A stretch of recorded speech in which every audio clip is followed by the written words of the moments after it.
In April of 2010, Bill Gates, the richest man on Earth, got on a plane and flew to a small town in rural Georgia to sit at the bedside of a dying man most people had never heard of. He stayed for a while. He held his hand. And then the man died, and the world barely noticed.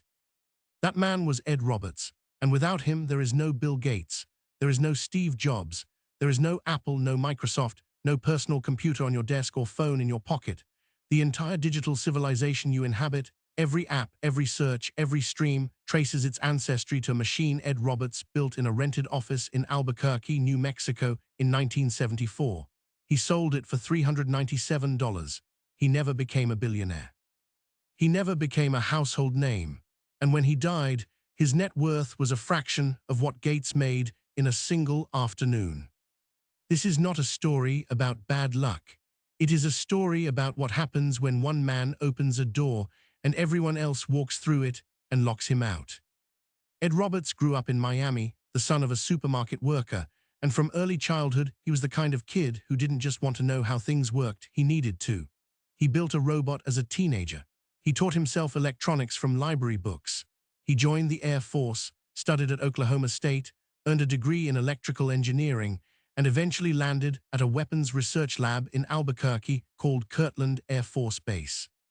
He was precise, blunt, enormous in physical stature, 6'4", well over 200 pounds, and he had the particular stubbornness of a man who was almost always the smartest person in the room and had stopped pretending otherwise. In 1970, Roberts and a handful of colleagues founded a company called MITS, Micro Instrumentation and Telemetry Systems. They started by selling calculator kits by mail, the kind electronics hobbyists would assemble themselves, and for a brief moment it worked. They were moving units. They were growing. And then Texas Instruments did what Texas Instruments did to everyone in that era. They vertically integrated, dropped their prices to the floor, and Roberts watched his entire market evaporate in about 18 months. By 1974, MITS was $300,000 in debt. The phone was ringing with creditors. Roberts was staring at bankruptcy. What he did next is one of the most consequential decisions in the history of technology, made not from genius strategic planning, but from pure desperation. Intel had just released the 8080 microprocessor, a chip that could, theoretically, serve as the brain of a small computer, not a mainframe that filled a room and cost $500,000. A small computer, a personal computer. Roberts went to Intel, negotiated a bulk purchase price of $75 per chip, a discount off the retail price that would have made the project impossible otherwise, and started designing a machine around it. He had no guarantee it would work. He had no guarantee anyone would buy it. He was running on fumes and instinct. He called the machine the Altair 8800. The name reportedly came from a Star Trek episode. The design was raw, no keyboard, no screen, no storage. You programmed it by flipping rows of toggle switches on the front panel and read the output from blinking lights. By modern standards, it was barely a computer at all. It had 256 bytes of memory. Your email signature probably contains more data than the Altair could hold. And yet, Roberts struck a deal with Popular Electronics magazine, the Bible of the American hobbyist, to feature the Altair on the cover of their January 1975 issue. The headline read, "World's First Minicomputer Kit to Rival Commercial Models." The editors thought they might get a few hundred orders. Roberts thought maybe a few thousand. They were both catastrophically wrong. Within weeks, MITS received thousands of orders, then tens of thousands. The phone lines were jammed. Roberts hired people just to open the mail. In a matter of months, a company that had been days from closing its doors was generating more revenue than it could process. The Altair wasn't just a product, it was a detonation. Somewhere in Boston, a 19-year-old Harvard student named Bill Gates saw that Popular Electronics cover and called his high school friend Paul Allen in a state of barely controlled excitement. They had maybe 8 weeks, Gates figured, before somebody else wrote software for this machine and the window closed forever. They called Roberts, lied about having a working BASIC interpreter for the Altair, and when Roberts said he was interested, they wrote one from scratch in 60 days on a simulator because they didn't even own an Altair yet. When Allen flew to Albuquerque to demonstrate it, The first time the program ran on an actual Altair was the day of the demo. It worked. Roberts hired them on the spot. That arrangement, Microsoft writing software, MIT's distributing it, was the foundation of what would become the largest software company in the history of the world. In a garage in Los Altos, California, two young men named Jobs and Wozniak looked at the Altair and saw not a product to copy, but a challenge to surpass. Wozniak designed a machine that was cleaner, more elegant, with a proper keyboard and display support. Jobs saw the commercial potential immediately. They called it the Apple I, the personal computer industry, the one Ed Roberts had conjured from desperation, and a $75 chip was now attracting exactly the kind of capital and talent that Roberts himself could never access, operating out of Albuquerque, without venture capital networks, without an Ivy League address, without the social infrastructure of Silicon Valley. Roberts ran MITS as hard as he could for 3 years. He expanded, hired, manufactured, fulfilled orders, but he was a hardware engineer running a company that was being outpaced by the software and business models it had spawned. The hobbyist market was fracturing. New competitors, many of them building on the ecosystem Roberts had created, were proliferating faster than any single company could keep up with, and the Gates and Allen relationship with MITS was fraying. Microsoft was licensing Altair Basic to other manufacturers, which Roberts believed violated their exclusivity agreement. There were legal threats. The relationship that had begun as a handshake between a desperate entrepreneur and two ambitious kids was now a business dispute. In 1977, Roberts sold MITS to Pertec Computer Corporation for roughly $6 million. $6 million. That same year, Apple was on its way to becoming a company that would eventually be worth more than $3 trillion. Microsoft was quietly laying the groundwork for a monopoly over the operating software of every personal computer on Earth. Roberts took his $6 million, paid off his creditors, and left the industry he had created. He did not start another technology company. He did not write a memoir or go on a speaking tour or leverage his founding role into a consulting empire. He went back to school. He got a medical degree from Mercer University in Georgia.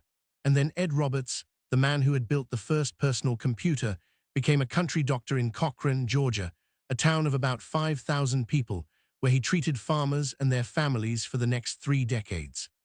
He charged what people could afford. He made house calls. His patients loved him. This is the pivot in the story that stops you cold, because it refuses to be tragic and triumphant at the same time. Roberts didn't retreat from the world broken. He chose a different world. There is something almost stubborn about it, a man who had demonstrated beyond any doubt that he could reshape civilization, deciding instead to drive county roads in Georgia and check blood pressure in a small examination room. He seemed, by most accounts, genuinely at peace with it. But peace and justice are not the same thing. Meanwhile, the men he had set in motion were accumulating wealth on a scale the world had rarely seen. By the mid-1980s, Gates was a billionaire. By the 1990s, he was the richest person on Earth, a title he held for years. Jobs became a cultural icon, the subject of biographies and hagiographies, his face on magazine covers and museum walls. The personal computer industry, by this point worth hundreds of billions of dollars, did not make room for Ed Roberts in its mythology. There were no keynote tributes, no honorary degrees from Stanford, no retrospective moments where the industry paused to acknowledge the man who had made it possible. Roberts existed in footnotes, in the technical histories written by people who cared about accuracy. But in the popular story of Silicon Valley, the creation myth of digital capitalism, he was simply absent. He did receive one late recognition in 2000, when the Smithsonian acknowledged the Altair's role in computing history. But by then, the story had hardened into its preferred shape. Gates and Jobs as twin gods of the digital age, their origin stories beginning essentially with themselves. In 2010, Roberts suffered a severe case of bacterial pneumonia. He was 70 years old. The illness was devastating, and it became clear he was not going to recover. Word reached Bill Gates, and Gates, whatever you want to say about the decades of antitrust battles and competitive ruthlessness, got on a plane. There is no recording of what passed between them in that hospital room, no transcript, no account beyond the bare fact of it. Gates was there. He acknowledged what Roberts had been, and a few days after that visit, on April 1, 2010, Ed Roberts died. Gates released a statement. Ed was a brilliant inventor who pioneered personal computing, he wrote. Paul Allen said Roberts was one of the people most responsible for the personal computer revolution. Both statements were accurate. Neither statement came with a check. Neither came with a retroactive share of what had been built on Roberts's foundation. His estate was valued at somewhere in the low millions. Not poverty, but a rounding error against the fortunes of the men whose careers he had made possible.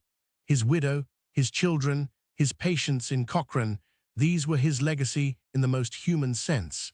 But the financial architecture of the world he had created had nothing in it for him. Now here is where the story demands you sit with some discomfort, because the easy conclusion that Roberts was robbed, cheated, that someone stole from him, is both true and insufficient. There was no single act of theft. There was no contract he signed in a moment of weakness that handed his rights to a corporation. What happened to Ed Roberts was something more diffuse and in some ways more damning. He was simply not positioned to capture the value he created. He didn't have venture capital. He didn't have a network of lawyers and advisors and board members helping him structure deals that would let him ride the wave he'd made. He sold MITS when he had to for what he could get, and then the wave kept going without him. The personal computer industry was built on Roberts's blueprint and powered by Roberts's instincts, and the people who arrived after him, better funded, better connected, better positioned to scale, absorbed everything he had built into their own stories. This is how innovation capitalism often works. The person who opens the territory rarely gets to keep it. The people who arrive in the second wave, with more capital and better timing, inherit the world the first person made. But knowing that is a structural reality doesn't make it right. It makes it a system, and systems are choices. Ed Roberts made a machine out of desperation, out of love for what electronics could do, out of a refusal to accept that his company was finished. He mailed it out into the world in a kit for $397 and detonated an industry. He then walked away from that industry and went to Georgia and spent 30 years helping sick people get better. He died in a hospital in Macon, and Bill Gates held his hand, and then the world moved on. The next time you open a laptop, or unlock a phone, or take for granted that there is a personal computer at all, consider that the first one was built by a man whose name you probably didn't know before today. Consider that the richest beneficiaries of his work flew to say goodbye at the end, and then went home to lives of almost incomprehensible wealth. Consider what we decide to remember, and who we decide to celebrate, and what those choices say about what we actually value. Ed Roberts didn't get the kingdom. He built the road that led to it, and that road is now worth more than any number you can comfortably say out loud.